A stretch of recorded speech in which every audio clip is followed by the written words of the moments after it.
glad I took the long road. Shortcuts to the game, that's a no-no. Least traveled on my journey, I'm alone, so dark times gave me glow. Everything I needed was on this path, I swear I never cheated. Pushing for a reason. So many times I fell, but I got back on my feet, so that's why I'm undefeated. Look, the sun through the shades, very blinding, awake in the haze. I'm baking the rays, the temperature is cooking the blaze. I'm searching for shade, the heat, it continues to debate. I'm constantly, casually counting all the moves I will make. I'm dodging my fate as I sip in eternals from late. I've fallen a couple of times, but I never will break the industry's fate. So it's time I come and create, I conquer and shake, innovate, then humble the grace. I'm making my space, and I'm taking what's rightfully mine. Spoke on the shrines, I focus on my cheetahs inside, suffering while I'm mustering every lyrical line. My music.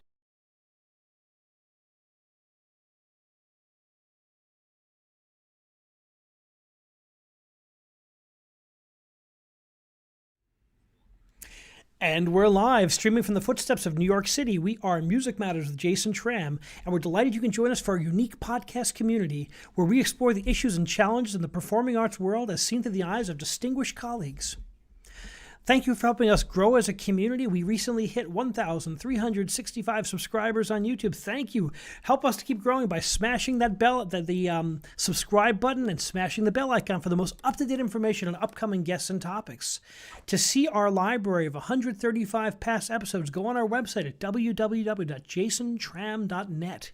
You can also check out our upcoming guests. We've got leaders from the artistic community, from opera singers at the Metropolitan Opera, to instrumentalists, to rap artists, to independent rock bands, you name it, we talk about it on Music Matters. So thank you so much for joining us. And we have a great guest today. We have Mr. Ian Carr, Immaculate, a rap artist, an independent rap artist whose music is making some real interesting noise on Spotify, social media, YouTube. His music's being heard all over. We're delighted you can join us. Welcome, Immaculate. Thank you. I appreciate it. From the state of Florida, how are things down there today? Pretty good. It's warm. Yeah, that's the good thing of Florida. Always warm, always sunny. Definitely. Well, thank you so much for joining us today, and I really am excited to talk about your music and your life, and you're doing some great work. And so tell us about what it's like to be an independent rap artist today. It's pretty much, as you know, everything shifts. So, as you know, back in the day, early 90s, 2000, with CDs and everything moved over to streaming the last couple of years. So I remember those days. Yeah, definitely. Yeah, the double-side cassette tapes to the CDs. Yeah, and now it's not about more like album sales. It's mostly about streams. So you have to make that adjustment, which you just, as you go along, you make those adjustments. So let's go back and talk about your story. You have a great story. I read your bio on the. I found out about you through Reverb Nation, and I really I have over 5,000 people to look at all these wonderful artists, and your story came very interesting to me, as you come from a musical family. Your mom was an opera singer and a composer, and your dad was a poet and an engineer. And yes. So tell us about your upbringing in music and how that's helped you along the way. Sure, definitely. Yeah, I mean, growing up, was born in Washington State. So growing up, my mom sang opera. She also had a master's in music and education. So, along the way, she was taught us about music, about the melodies, about, playing different instruments, notes. So, growing up, you hear just singing in the house, different songs and things like that all day long. So you get curious, of course. And my dad used to write poetry a lot, on the side, while he's an engineer. So it was just pretty much indebted to me from the beginning, I love to hear that, an engineer with a artistic side, both sides of the brain. Exactly. It's definitely a big thing, and moving over to the East Coast, that's pretty much where I was. My whole style developed, of course, from moving over to the East Coast from the West Coast when I was little. So you said you grew up in Philly. What was it like in Philly when you were growing up, and what did you remember? Pretty much a lot. I remember moving over there when I was from the West Coast and didn't do too much fashion when I was younger. So I moved over there and I had to get in your case, school to the game on what to wear and certain things to do. And I started playing basketball heavy then, which, helped me get into, different, communities and cliques and things like that. And helped me get into a lot of the music as well. So I actually started doing music heavily, writing, doing like underground music with like forums. Back in the day online, didn't have a whole lot of places to go. So I had like there's Cannabis Central, And so I used to go down there and, you do key styles and really things, but it helped me grow a lot initially when I was younger because, people can break down what you're writing and what you're saying. So that's pretty much how I started to evolve my music at that point. Now, how do you come up with your lyrics? How do you come up with what you're going to rap about? What is your process for that? Well, mostly like my content, of course, comes from a lot of life experiences or, my views on certain things, of course, which is to me how how I was bred, from up north, you speak about things that are around you, not really in a sense like my music. I try not to never talk about music. I mean, about money or cars or women or things like that, fame. It's mostly be, things where I can influence, I want to talk about things that everyone can relate to. And if you telling your story, you can inspire others, of course, because they can look at it and anybody's story, some part of it, someone can, relate to. I'm always fascinated with independent artists because, the record industry wants to promote a plastic artist who is this fake person who's not real. It's not really who they are. It's an actor playing a role, and it's kind of like if you see the Ferrari and the women and all this stuff, and it's that plastic kind of image. I like the independent artists. People find and they relate to independent artists based on who they really are and the message they're sending. So. Right. How hard is it to become an independent artist today, and what has that taught you about your music?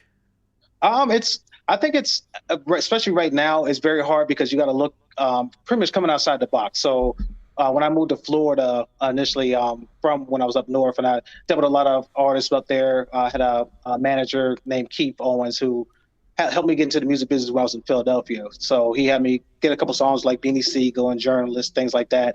But I didn't know anything about the music business, so I didn't know about masters and things like that. So when I moved to Florida, I linked up with a very talented artist, local artist named Absolute, who actually showed me the ropes and everything, like about the music, about owning your masters, about you could be your own person, and we started As I Am Records, which is come as you are as an artist, like how it's supposed to be back in the day. So especially nowadays, you really gotta believe in who you are and what you're doing.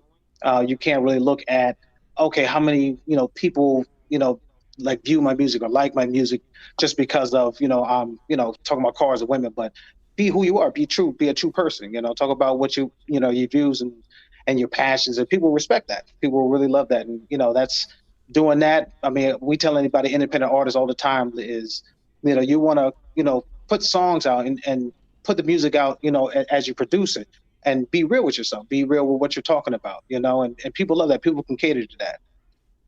Yeah, I think that's the essence of the indie artist today is real. It's finding truth, is being yourself. And that's where you build your audience. And you've built a nice audience on Reverb Nation and Spotify. What's it like to watch your audience grow and to connect with them?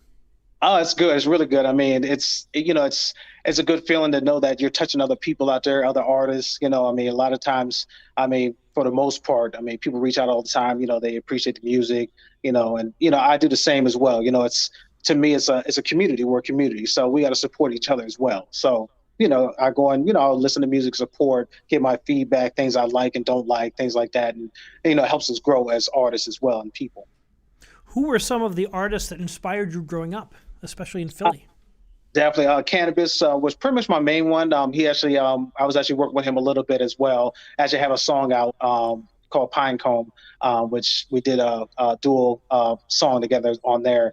But yeah, he was my inspiration just because lyrically, the layers he can do, and he's the one who taught me layers of music. You put in different layers, so it's not just surface. A lot of people surface rhyme, so it's like a basic thought as opposed to getting deep into that thought. So he taught me that. So and it helped my music as well. And he told us read every day. Increase your vocabulary, which helps you with more rhyming words. Speaking of increasing your vocabulary, Immaculate. What does that mean to you, and why did you pick that name as your stage persona? Definitely. Well, Immaculate, is like flawless.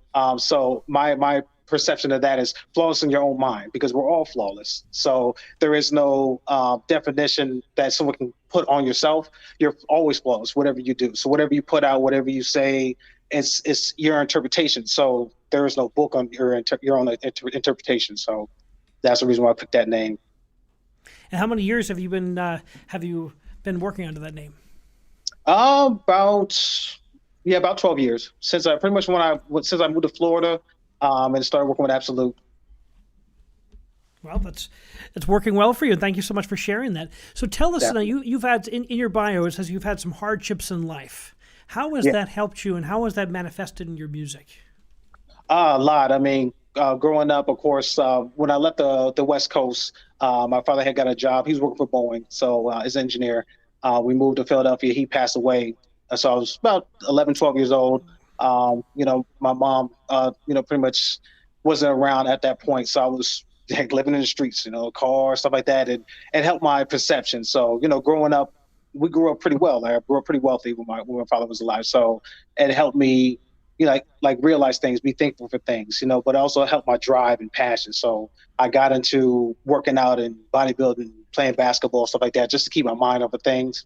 And it helped me with my lyrics as well, because it just brought out that passion. So it's more like, I can, when you're saying anything out loud and you have a passion for it, it's true. And people can believe that, they can lean on it, as opposed to saying, I'm this and that, and I have nothing to do with that. It comes from the heart. Having that, having those, and triumphing or finding a way to deal with those really tough times, that manifests in yourself in your music, and it gives a depth to things, I think, as a person too. Definitely, it definitely does. Yeah, I guess that's the reason why, I always, I link myself with a lot of people like that, like besides the cannabis, like the DMX and, the Nas, like, and you listen to the music, you listen to the passion, and it's a whole nother level to it, and then you can relate, and then it helps you, with your writing. So a lot of times when I write as well, sometimes I listen to my older tracks or some music from them, and it helps you, get inspired. Did you know, even in the dark times, that being creative and being an artist was going to help you on the other end? No, not really. I mean, I think it was a lot of times I did a lot of things just to keep my mind off of things, or, it's more like people have a journal and just want to write things down. It helps you get off your chest and, move on with your day. And, as I started doing that over and over again, it just became like, very interesting to me. Like, oh, I love writing. I was writing for years before I even, picked up a microphone and recorded anything. I know that that sports and music have always been a doorway for people to get themselves up in the world. And how did sports get you to that next level? Definitely. I mean, especially growing up, I mean, playing basketball in high school, things like that. And it was funny because I pretty much went to college pretty much for a place to stay at that point. So I went to Newman College, I had, somewhere to stay, roof over my head, where I met my old manager, Keith Owens, to help me into the music business. And he showed me other options like getting overseas. So that's why I played basketball overseas for a year. And coming back, help my insight, help a lot of my pain and passion, things like that. And when I came back to Philadelphia, I started boxing under Cliff Johnson. Went pro from there. Actually did pretty well as well. And I think if I didn't have the avenue of going into the music industry and then moving to Florida, I think I probably would have stuck to boxing like full time, 100%. But it helped me with that discipline. You got to get up, you got to train. And I was doing that my whole life as an athlete. And growing up, all my like old trainers would say, you want to manifest that in all the other parts of your life. So in relationships, in your music, whatever you do, let that trickle over. So that way you have that discipline and have that passion, and it sticks like that. It stays that way. Boy, the word discipline in music, and I know I've met and I've worked with a few professional athletes along the way, and I'm just amazed by how hard it is. But the music requires a ton of discipline too. How does that translate one to the other? Well, it pretty much like as like getting up and just exercising and just getting that mindset. I think to me, it's like I tell people all the time, like even like working out, it's to me, I don't believe in like personal trainers, things like that, because you got to have a passion for you. You have to have a reason to get up in the morning as opposed to someone pushing you. So like when I write music, there's a reason why I do it. I love it. And so it drives me in the morning. I'm up 5 o'clock in the morning. Like, I have to write this, or let me make this new song. Let me listen to the new, a new beat, and maybe, put together another song, something else that inspires. So I think they correlate together very well, actually. Yeah, I think that discipline, being a musician, requires nonstop thinking and practice and writing and editing, and then you get to the studio, and that's a whole different level of work. How is it? When did you first get to the studio in your life, and what was it like learning how to do that and getting comfortable with making your music come alive? Definitely. I was pretty much my first real in studio. I would say 2000, I think 4. First time I really got in the studio, and it was big. It was a big difference because I had to change the way I wrote my music a little bit.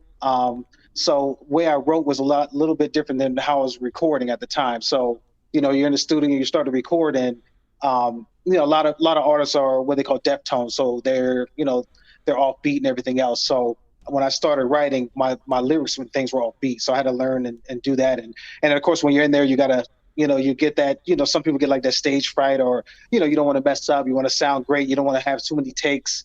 And then, as you go along, you start realizing like, sometimes you maybe have a couple more takes, or, but you want to make sure the end product is great. You don't worry about, as you're going through. Yeah, it's a lot of hours, right? I've had a lot of bands on here, the retakes, the constant editing. Once you put it out there, it's the world's, and you listen back. When you listen back to your old recordings, I always tell my students, I teach out of college, I always that music's like an amber that captures everything that's around it. What's it like when you listen to your music? Do you capture your memories, that all the things that happened in the studio and maybe that were going on in your life? Yes, definitely. And it's funny because exactly what you're saying. When you start listening to like older music, older songs, it takes you back to that time. You remember where you were at when you were recording, why you made that song. And I do that a lot. Like a lot of times I listen to my older music, which is a lot of my mentors would tell me to do. He like, listen to your old music, keep that, because usually the older music keeps you that fire. So you ever listen to someone's first couple of tracks and they have so much passion and vigor in it, and then later on down the road, maybe sometimes they lose that fire and passion, and you look back and it's not as hard or it's not as strong as the old one. So my mentors say, always listen to those old songs, not just yours, even songs that inspired you, to keep that fire. So, but it's huge, like listening to old songs. I think it's important too to kind of remind yourself where you came from and to constantly kind of to grow, because as an artist, we're always growing. So what are some of the topics that you've dealt with in your music, and has that evolved over your years in the business? Yeah, I mean, a lot of things that, just dealing with like, not dealing with like selling out to the majors, like not worried about, trying to sign a big contract. Not, I think the hardest thing is to stay true to who you are and your true form, not really like, because I mean, I could have, a long time ago talked about cars and women and money like most artists do, as opposed to staying true to myself. And, I think those are the hard struggles that you deal with. And then as your fans start to build and as people start listening to music and start, you start getting compliments, it helps you with that confidence and, that, okay, I can inspire people with what I really want to do, and it's huge. I mean, even the sponsors over the years, I mean, right now, just like I signed a, contract deal under a record label at Driscoll Records. Actually, they're based in New York. And right now I'm a influencer with Positivity Pays under Absolute. So it's a lot of, like we tell people, there's a lot of things out there, a lot of people that really love that kind of music. They want to hear real music. They're not, in particular want to hear about cars and money and things, things that's like, it's fun, but it's at the surface, right? It's at the surface. It doesn't scratch as a person below that. Exactly. And it's, sometimes you don't want to always play dress up. You want to just give who you are, What are some of your songs in your catalog of pieces that people could explore that really speak to you still, that you're really proud of? What are some of the pieces? Like, you're probably proud of all of them, but what are some of the ones that when you look back, you say, man, I got it right that day? Definitely. Probably one song, Empowered, really talking about like the music industry and how not to be a puppet, how to be true to yourself, things like that. Probably one of my other latest tracks, Inside View, talking about, the struggle and coming up as an independent artist. Even I have another song coming out, Undefeated, on the 30th, which is under Driscoll Records, which is similar to that one, but it's more in depth on, how you take your struggles and you manifest it and you keep moving with that, and it makes you a better person, is, a better artist. And, songs like that, I think, inspires me, as well as some of the, like my older freestyles, like Passion, the rap and things like that, where it's just, there's no hook, and I'm just coming off like talking about like what happened to me in my lifetime and things like that. Like those things, hold dear to me, I think. Thanks for sharing that. It really means a lot when you hear artists talk about that, because I'm going to encourage people listening to the show to go check those songs out. It's so much more interesting when you know an artist, when you learn about an artist, then you go back and listen to their music. It really drives it home to me. I really enjoyed listening to your songs and kind of getting to know your music, and then it's always cool to meet the person behind it. So How does your songwriting process go when you're writing music? Do the lyrics come first? Do the beat come first, or does it change depending on the song? Yeah, definitely changes. Like sometimes I'll just be walking around and maybe a verse or a line will come up in my head. So sometimes I'll think of a line and then I'll run with it. Or sometimes I'll hear, like, I'll go through instrumentals and I'm like, oh, that, matches something I want to, my style or something that catches my ear. And then I'll sit and write, and I try to write a song a day. So, I mean, right now, maybe I got 4,000 or 5,000 songs in the archives just sitting. But like we tell That's going to artists be a all the long time. recording session. Yes, it is. Yes, it is. I mean, we tell people all the time, like, I guess the what helped me with being an athlete, stuff like that, is always be prepared type thing. So you always want to be prepared. So if someone comes to you tomorrow and an investor and says, hey, I want to work with you, I want to do this, what have you done? And, and you can be like, well, look what I've done with social media. Look what the music I've done. I've got songs already. So it's, I guess I always look at it like, just be prepared just in case. So, that's my process is pretty much, it's hit or misses. A cappella or with instrumental. Now, have you done? Is there a really big rap scene down in Florida, down in near the Orlando area? And do you do a lot of live performances these days? No, yeah, there's nothing at all really. I mean, I still pretty much work with the same team, my same producer, Jay Sharp and Boynton Beach. My shout out partner, to your colleagues. Yes, absolutely. I mean, it's pretty much the same people. Like when I do things, I drive down that way. So it's not too much going on Orlando wise, but yeah, definitely no shows. I mean, of course, with the pandemic and everything else, there's not much. It's like you said, it's pretty much we can do a lot right now, just sitting and recording and writing. So I mean, that's most of the focus right now. Just trying to set up things, prepare for hoping when things open up soon. Now, first time in front of a big audience, what was it like, and how has that changed throughout your career? Oh, I mean, it was big. I think big time was actually in Philadelphia. They call it like South Street, and a lot of people were there, and we had our verses for a song, and it's funny because they tell when they know it's your turn coming on, and all eyes are on you, and then the only thing you're thinking of is just do it right, don't mess up, and it's you get the jitters and everything else, and I think as you go on, it's you start believing in your ability. So I think you don't have as much like jitterbugs and everything else. And, you really get into the music. Cause I mean, now initially when I first did it was, I know it was maybe choppy or maybe, you can you can hear the voice a little scary, but as it goes on, I can really implement my passion and everything else in every song. Well, that's certainly the case for any artist, right? The first time we get up there, there's always those nerves. But I'm telling you, I've been in my business for 25 years as a classical musician and conductor, and I still, backstage, or I get nervous in the rehearsal process. That's when I get nervous, so when I start making things happen. But once you get into the music, you get in the zone, you find that kind of rhythm, and it just kind of makes sense. Yes, yeah, it is. It does. I think it's the same thing as well, because I think I guess you're getting in that preparation mode where it's like, okay, this is getting real. Where it's like, okay, let me make sure I'm doing everything. I don't hit that blank spot when I'm ready to do what I'm doing. So, yeah, it is. It definitely is. What's it like now? You have to have a team to have any sort of a career in the music business. How important is it having a positive team around you, people who are positive? Because it can be such being a musician can be a lot of negatives, right? There's a lot of rejection, just been part of the business. So how have you built your team, and what does that mean to you?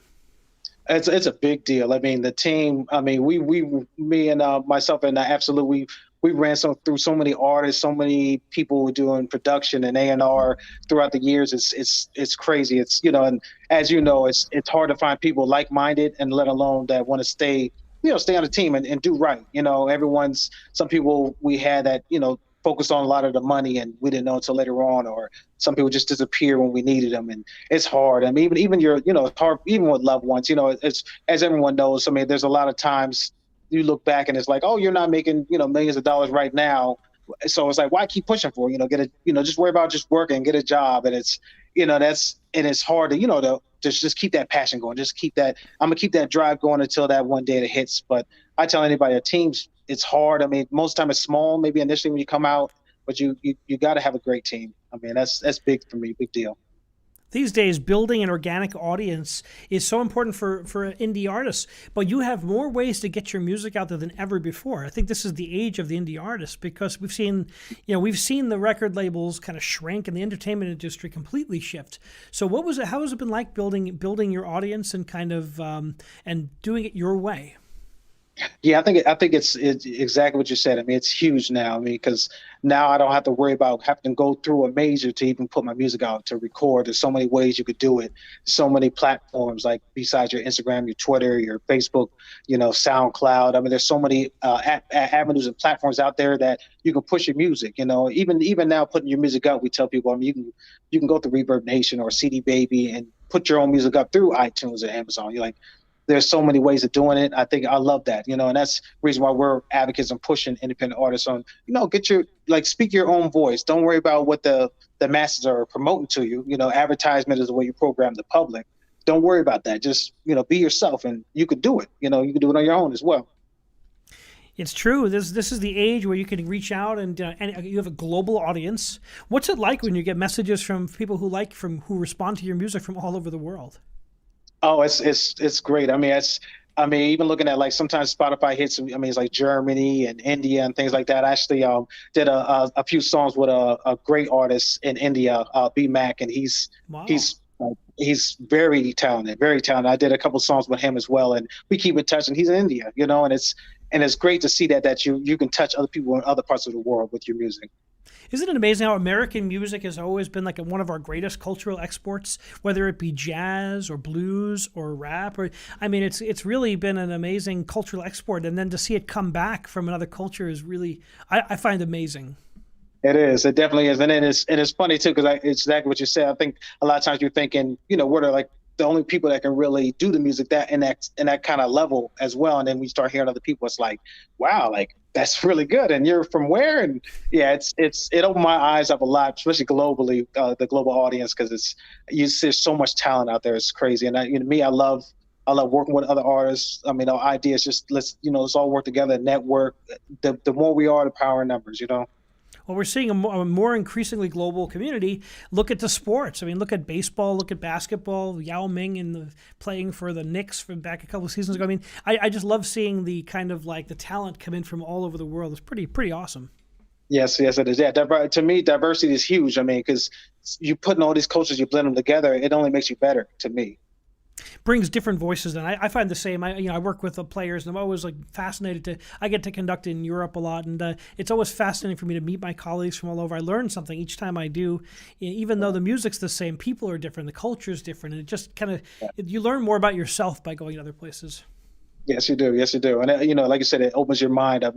Keeps you honest as well, I think. And the most important thing for me is always learning. How do you keep yourself engaged? How do you keep yourself learning?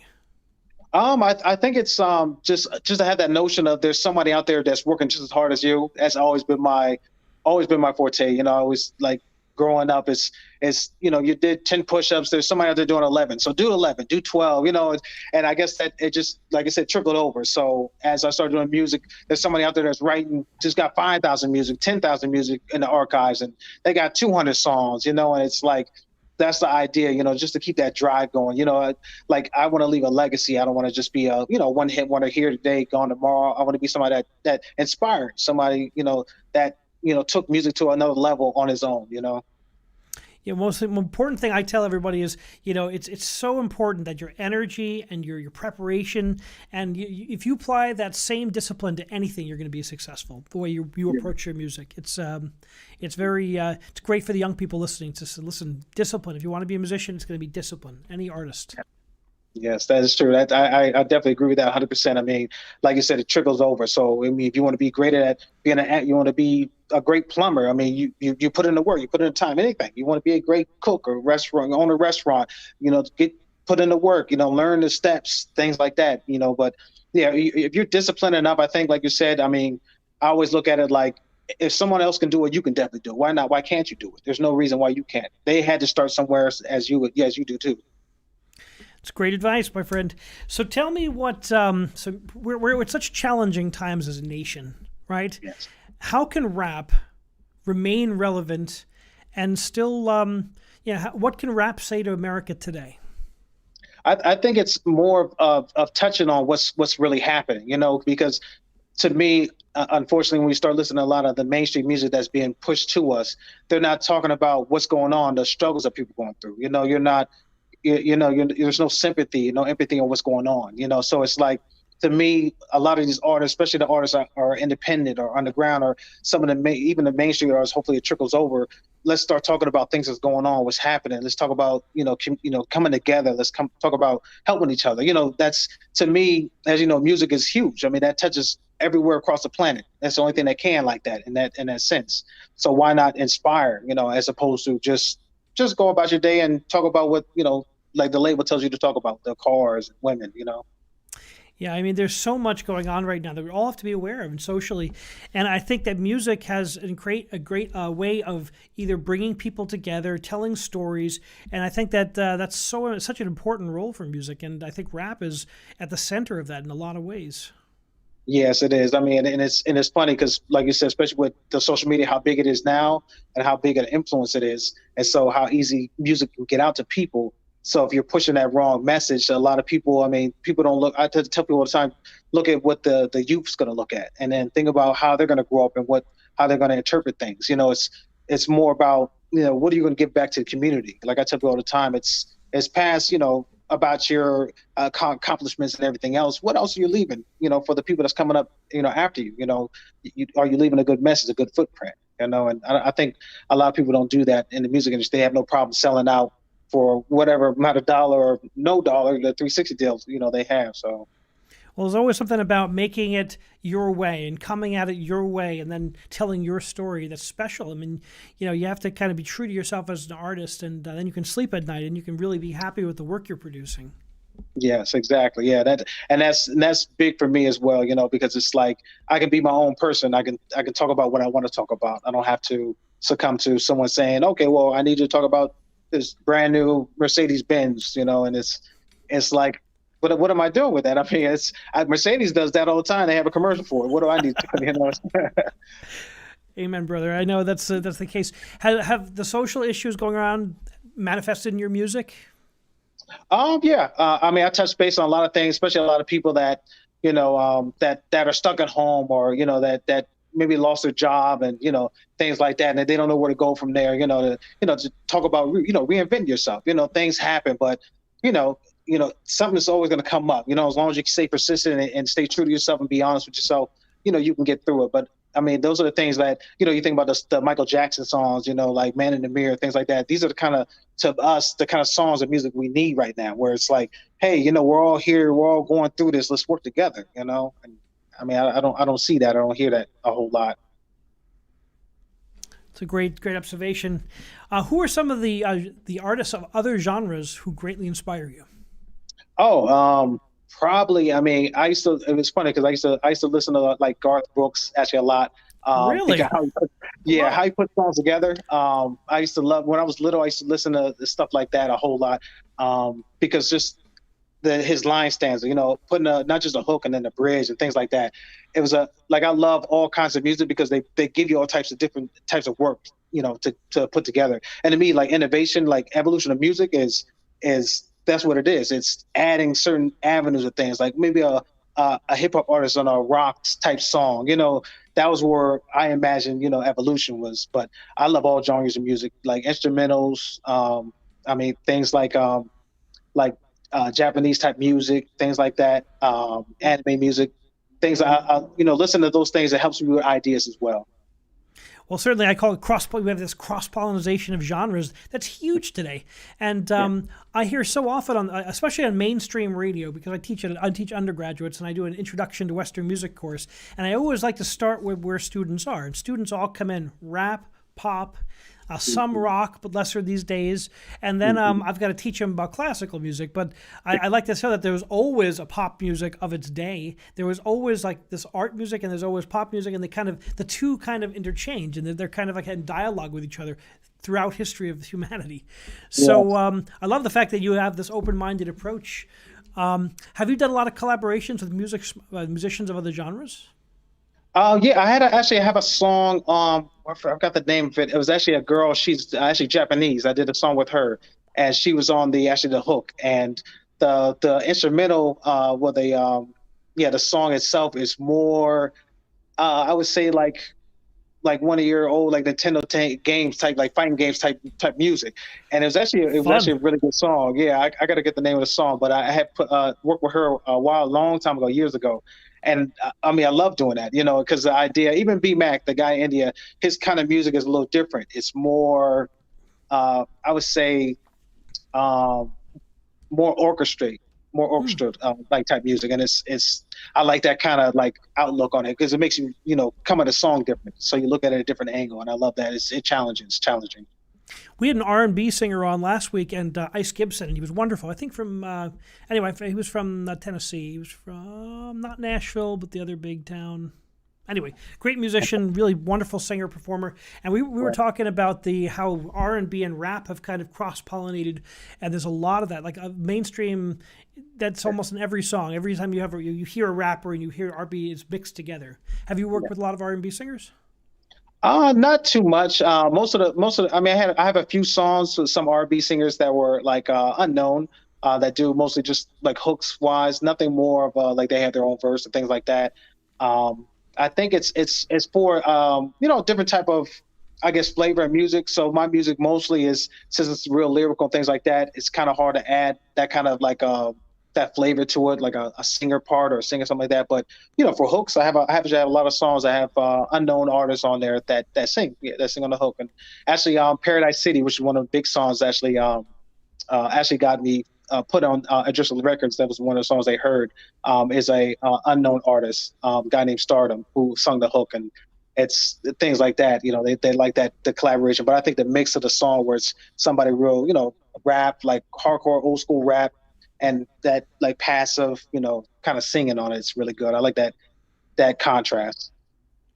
And do you do pieces? You obviously do pieces alone and with other artists. And do you get to perform live with those other artists? Has that been a part of your what percentage of your time is spent performing live, and what percent of time is spent in the studio? I always wonder these things. I just don't know. Yeah, definitely. Well, it's funny because we don't do too many performances. Actually, the last big one we did, me and Absolute, was we opened up actually for Nipsey Hussle in 2012, and nice. Wow.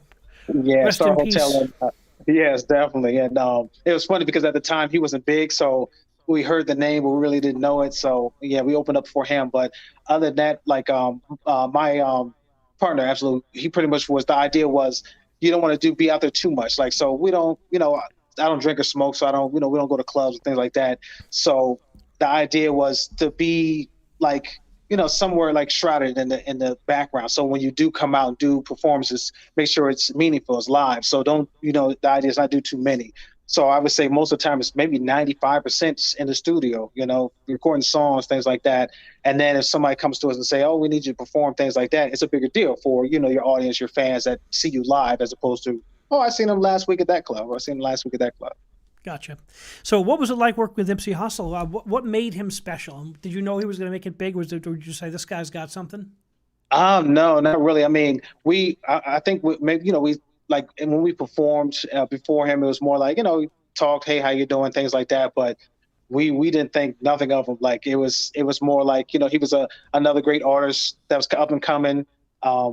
At the time, we didn't even think it was a big deal, when we opened up for the show, because that was actually our first show. We opened up under that label, as Iron Records. So it was more like just getting our feet wet again and getting back into doing performances. But yeah, I didn't really realize he was going to be that big. But when you listen to his music, I loved it. Like even the album he had with The Game, where he's on the album with him, and I love his same idea. He has passion. He's talking about what's going on, with his struggles. Those are the things, anybody can relate with. I mean, it doesn't matter if you grew up poor, if you grew up with a lot of money, you can relate to, because everyone goes through struggles. I mean, it's different kind of struggles, but everyone struggles. What makes music so powerful is that it deals with when at its best, it deals with universal human themes. Whether you're white, Yes. whether you're black, whether you're rich, whether you're poor, the themes don't change. And when you tap into that and you tell the story, that's what's so powerful.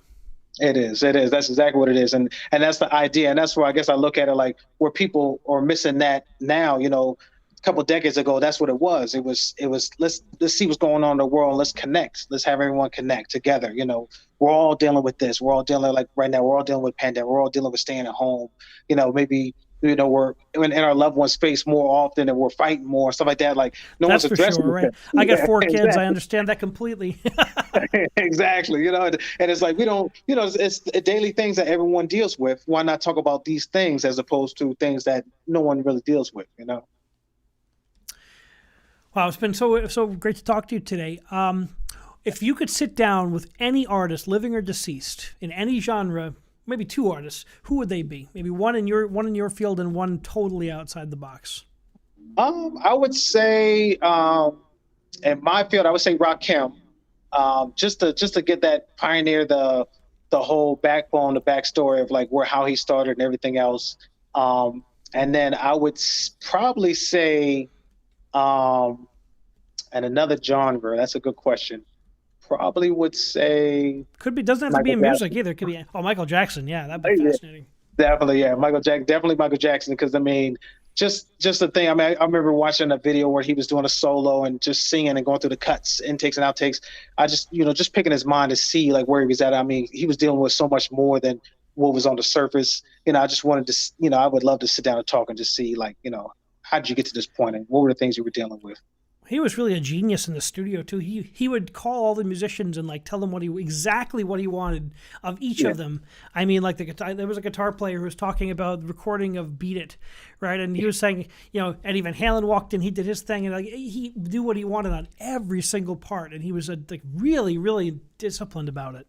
Yes, he was, and that's like when we were talking about that the whole time. That discipline, he had it. I mean, it was just. I mean, when he came in, he grew up. I mean, when his young recordings, there's nothing like it. I mean, like every time I hear ABC, I'm like, this kid's like as good as it gets. Like unbelievable.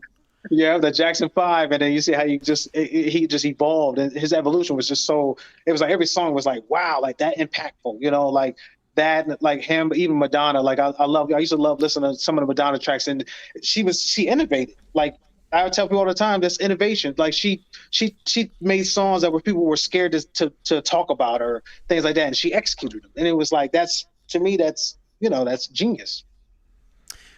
Now, what do you think the future of rap may look like, and has COVID changed things a lot for you and for the industry? Right now, I think, what they're trying to push music wise, I think rap wise, unfortunately, it's more of like just upbeat. They're not looking for artists who aren't expendable. It's more like, okay, just get in here, talk about this and that, and keep moving. It's a lot of times they're getting artists that don't have anything already out. They're unknown. They're not, too much talking about anything in depth. And it's sad because right now they're able to push that with social media. It makes it a little harder for independent artists because the majors can actually cut you out a little bit more because they can push on the same platform we're promoting on, and I mean, right now with the pandemic, it helps us a little bit more because we can like hone in on our skills. And again, like I said, everything's a digital world, so it's not hard to making tracks and putting it out. But I think that's our main roadblock. It's just getting our message out there and keeping it out there. And so it's right now, we have a lot of people that's doing the same thing we're doing, trying to promote this good message. But we have a lot of masses, and they're pushing it to them. It pushes us out, so it makes it harder to work. So what can we expect to see from Immaculate in the months and years to come? Definitely. Well, I'm pushing out a EP in this year, so I'm doing actually a single every month. So I have my next single is on the 30th, Undefeated. Working with Positivity Pays as well. I'm an influencer on there. So we have financial literacy classes at Dillard High School. We have a new line of shirts for Black History, Black History Month, Black History cards coming out as well. We actually did a few collaboration songs with Absolute. Who Do You Believe In? That's out already. Talking about social media, social injustice, things like that. So we actually have a lot of pretty jam packed this year, I would say.